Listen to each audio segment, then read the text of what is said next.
പശ്ചിമബംഗാളിൽ വോട്ടെടുപ്പ് നടക്കുന്നു. ആദ്യ മണിക്കൂറിൽ 18.76% പോളിംഗ് രേഖപ്പെടുത്തി. 16 ജില്ലകളിലെ 152 മണ്ഡലങ്ങളിലേക്കാണ് വോട്ടെടുപ്പ് നടക്കുന്നത്. വിഷ്ണു തലവൂർ ചേരുകയാണ് കൊൽക്കത്തയിൽ നിന്ന്. വിഷ്ണു, രാവിലെ തന്നെ പോളിംഗ് ആരംഭിച്ചിരിക്കുന്നു. നല്ല പോളിംഗ് നടക്കുന്നുവെന്നാണ് വിവരങ്ങൾ. എന്തൊക്കെയാണ് വിശദാംശങ്ങൾ?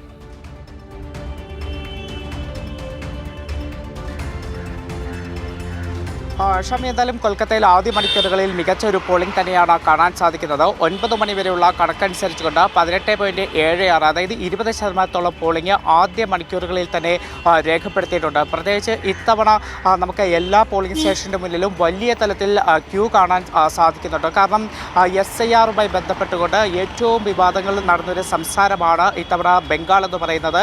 അതുകൊണ്ട് തന്നെ SIRമായി ബന്ധപ്പെട്ട് വലിയ തലത്തിലുള്ള പ്രചരണം ബംഗാളിലൊക്കെ തന്നെ നടന്നിരുന്നു. വോട്ട് രേഖപ്പെടുത്തുന്നില്ല എന്നുണ്ടെങ്കിൽ, വോട്ട് രേഖപ്പെടുത്തിയില്ലെങ്കിൽ ഇത്തരത്തിൽ പട്ടികയിൽ നിന്ന് പുറത്താകുമെന്നതുൾപ്പെടെയുള്ള വലിയ പ്രചരണങ്ങൾ തൃണമൂൽ കോൺഗ്രസ് ഉൾപ്പെടെ സംസ്ഥാനത്ത് നടത്തിയിരുന്നതിലും ആദ്യ മണിക്കൂറുകളിൽ നമുക്ക് SIRമായി ബന്ധപ്പെട്ടിട്ടുള്ള വലിയ പ്രചരണത്തിൻ്റെ ഒരു സാഹചര്യം തന്നെയാണ് കാണാൻ സാധിക്കുന്നത്. അതുകൊണ്ട് തന്നെയാണ് ഇന്ന് രാവിലെ മുതൽ തന്നെ ബൂത്തുകളിലേക്ക് നിരവധി ആളുകൾ വോട്ട് ചെയ്യാനായിട്ട് എത്തുന്ന ഒരു സാഹചര്യം നമുക്ക് കാണാൻ കഴിയുന്നുണ്ട്. നിലവിൽ 152 മണ്ഡലങ്ങൾ, അത് ഈ ഒരു 16 ജില്ലകളിലെ 152 മണ്ഡലങ്ങളിലേക്കുള്ള വോട്ടെടുപ്പാണ് പുരോഗമിച്ചുകൊണ്ടിരിക്കുന്നത്. അതിൽ ഏറ്റവും പ്രധാനമെന്ന് പറയുന്നത് ഈ SIR ഏറ്റവും കൂടുതൽ ബാധിച്ചിട്ടുള്ള മേഖലകളിലാണ് പ്രത്യേകിച്ച് വോട്ടെടുപ്പ് നടക്കുന്നത്. മുർഷിദാബാദ്, ജൽപായ്ഗുരി, മാൽഡ ഉൾപ്പെടെ ഇത്തരത്തിൽ വോട്ടർ പട്ടിക SIRലൂടെ നിരവധി ആളുകൾ പുറത്തുപോയ മേഖലകളിലാണ് ഇത്തവണ വോട്ടെടുപ്പ് നടക്കുന്നത്. അപ്പോൾ അതിൽ സ്വാഭാവികമായിട്ടും ഈ മേഖലകളിൽ പോളിംഗ് ശതമാനം വളരെയധികം ഉയരാനുള്ള എല്ലാ സാധ്യതകളും നമുക്ക് കാണാൻ കഴിയുന്നുണ്ട്. അതുകൊണ്ടാണ് ആദ്യ മണിക്കൂറുകളിൽ തന്നെ ഏകദേശം 20% പോളിംഗ് രേഖപ്പെടുത്തുകയും ചെയ്തിട്ടുള്ളത്. എന്തായാലും പോളിംഗ് പുരോഗമിക്കുമ്പോൾ പല പ്രമുഖ സ്ഥാനാർത്ഥികൾ ആദ്യഘട്ടത്തിൽ ജനവിധി തേടുന്നുണ്ട്. അതിൽ സുവേന്ദു അധികാരി, BJPയുടെ നേതാവ് സുവേന്ദു അധികാരി ഇത്തവണ 2 മണ്ഡലങ്ങളിലാണ് ജനവിധി തേടുന്നത്. നന്ദിഗ്രാമിലും അതോടൊപ്പം തന്നെ ഭവാനിപ്പൂരിലുമാണ്. നന്ദിഗ്രാമിൽ ആദ്യഘട്ടത്തിലാണ് ജനവിധി എഴുത്തെന്ന് പറയുന്നത്. സുവേന്ദു അധികാരി കഴിഞ്ഞ 2021 നന്ദിഗ്രാമിൽ മമതാ ബാനർജിയെ തോൽപ്പിച്ചിരുന്നു. അതുപോലെ തന്നെയാണ് ഇത്തവണ സുവേന്ദു അധികാരി ഭവാനിപ്പൂരിൽ മമതാ ബാനർജിക്കെതിരെയും മത്സരിക്കുന്നുണ്ട്. അത്തരത്തിൽ ശ്രദ്ധേയമായൊരു മത്സരം നടക്കുന്ന മണ്ഡലം ആണ് ഇത്തരത്തിൽ നന്ദിഗ്രാം എന്ന് പറയുന്നത്. അതോടൊപ്പം തന്നെ കോൺഗ്രസ് നേതാവ് അധീർ രഞ്ജൻ ചൗധരി ഉൾപ്പെടെയുള്ള പ്രമുഖ നേതാക്കളും ഈ ആദ്യഘട്ടത്തിലാണ് ജനവിധി തേടുന്ന ഒരു സാഹചര്യമുള്ളത്. ഇടതുപക്ഷത്തെ പല പ്രമുഖ സ്ഥാനാർത്ഥികളും ആദ്യഘട്ടത്തിൽ ജനവിധി തേടുന്നുണ്ട്. അത് ദോങ്കൽ മണ്ഡലത്തിലെ മുസഫിസുർ റഹ്മാനാണ് ആദ്യഘട്ടത്തിൽ ജനവിധി തേടുന്ന ഇടതുപക്ഷത്തിൻ്റെ ഒരു പ്രമുഖ സ്ഥാനാർത്ഥി എന്ന് പറയുന്നത്. പ്രത്യേകിച്ച് നമ്മൾ കണ്ടതാണ് ദോങ്കൽ മണ്ഡലത്തിലാണ് കഴിഞ്ഞ ദിവസങ്ങളിൽ 400-ലധികം തൃണമൂൽ കോൺഗ്രസ് കുടുംബങ്ങളൊക്കെ തന്നെ CPIMൽ ചേർന്നൊരു സാഹചര്യം ഉണ്ടായിരുന്നു. അത്തരത്തിൽ വലിയൊരു ജനപിന്തുണ നേടുന്ന ഒരു സ്ഥാനാർത്ഥി കൂടിയാണ് ഇടതുപക്ഷത്തിൻ്റെ ദോങ്കൽ സ്ഥാനാർത്ഥി മുസഫിസുർ റഹ്മാൻ എന്ന് പറയുന്നത്. എന്തായാലും അത്തരത്തിൽ ശക്തമായിട്ടുള്ളൊരു മത്സരം നടക്കുമ്പോൾ ബംഗാളിനെ സംബന്ധിച്ച്, തൃണമൂൽ കോൺഗ്രസിനെ സംബന്ധിച്ച് 4ാം തവണ അധികാരം നിലനിർത്തുക എന്നത് വളരെ നിർണായകമായിട്ടുള്ള ഒരു സാഹചര്യം തന്നെയാണ്. കാരണം മമതാ സർക്കാരിനെതിരെ വലിയ അഴിമതി ആരോപണങ്ങൾ സംസ്ഥാനത്ത് ഉയർന്നു നിൽക്കുന്നുണ്ട്. അതോടൊപ്പം തന്നെ മമതാ സർക്കാരിൻ്റെ കീഴിൽ സംസ്ഥാനത്തെ ക്രമസമാധാനം ഏറ്റവും താറുമാറായിട്ടുള്ള സാഹചര്യം, വലിയ തോതിൽ അക്രമങ്ങൾ, സംഘർഷങ്ങളൊക്കെ തന്നെ നടക്കുന്ന ഒരു സാഹചര്യത്തിലൂടെയാണ് കടന്നു പോകുന്നത്. മറുഭാഗത്ത്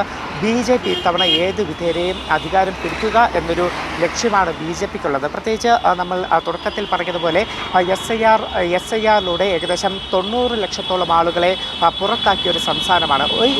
ഇന്ത്യയിൽ തന്നെ ഇത്രത്തോളം ആളുകൾ പുറത്തായ മറ്റൊരു സംസ്ഥാനം കാണില്ല. അതുകൊണ്ട് തന്നെ BJP അതിൻ്റെ ഒരു അഡ്വാൻറ്റേജ് എടുക്കാൻ BJP ശ്രമിക്കുന്നുണ്ട്. പ്രത്യേകിച്ച് മമതാ സർക്കാർ അല്ലെങ്കിൽ തൃണമൂൽ കോൺഗ്രസ് ആണെങ്കിലും BJP ആണെങ്കിലും വലിയ തലത്തിലൊരു ധ്രുവീകരണം, അതോടൊപ്പം തന്നെ ഏകീകരണത്തിന് ശ്രമിക്കുന്നുണ്ട്. മമതാ ബാനർജി അല്ലെങ്കിൽ തൃണമൂൽ കോൺഗ്രസ് ഇവിടെ മുസ്ലിം ഏകീകരണത്തിനുള്ള വലിയ ശ്രമങ്ങളാണ് നടത്തിക്കൊണ്ടിരിക്കുന്നത്. മറുവശത്ത് BJP ഒരു ഹിന്ദു വോട്ടുകളുടെ ഏകീകരണത്തിനും വലിയ ശ്രമം നടത്തിക്കൊണ്ടിരിക്കുന്നു. അത്തരത്തിൽ കൃത്യമായിട്ടൊരു വർഗീയ പ്രചരണം കൂടി നടക്കുന്ന ഒരു തെരഞ്ഞെടുപ്പ് എന്ന് നമുക്ക് ബംഗാൾ തെരഞ്ഞെടുപ്പിനെ പറയാൻ സാധിക്കും. അതൊക്കെ കഴിഞ്ഞ തെരഞ്ഞെടുപ്പ് പ്രചരണങ്ങളൊക്കെ നമ്മൾ കണ്ടതാണ്. അപ്പോൾ ഇതൊക്കെ ഏത് വിധേന വോട്ടിങ്ങിലേക്ക് പോകുമെന്നതും വളരെ നിർണായകമാണ്. എന്തായാലും ഇത്തരത്തിൽ BJPയും മറുവശത്ത് തൃണമൂൽ കോൺഗ്രസും പോരാട്ടം നടത്തുമ്പോൾ ഇടതുപക്ഷം വലിയൊരു മുന്നേറ്റം ഉണ്ടാക്കാനുള്ള ശ്രമം തന്നെയാണ്. കാരണം ഇടതുപക്ഷത്തിൻ്റെ റാലികളിലൊക്കെ തന്നെ അത്രത്തോളം ജനപങ്കാളിത്തം നമ്മൾ കണ്ടിരുന്നു. അപ്പോൾ അതൊക്കെ തന്നെ ഇടതുപക്ഷത്തിന് ഇത്തവണ ബംഗാളിൽ വലിയ മുന്നേറ്റം ഉണ്ടാക്കുമെന്നുള്ള ഒരു പ്രതീക്ഷയിലാണ് CPM നേതാക്കളൊക്കെ. ഷമി, തീർച്ചയായും ഈ മുർഷിദാബാദ് അടക്കമുള്ള സ്ഥലങ്ങളിൽ സംഘർഷത്തിന്റെ ചില വാർത്തകൾ പുറത്തു വന്നിട്ടുണ്ടല്ലോ വിഷ്ണു. അത്തരം സാഹചര്യങ്ങൾ എവിടെയൊക്കെ റിപ്പോർട്ട് ചെയ്യപ്പെട്ടിട്ടുണ്ട്?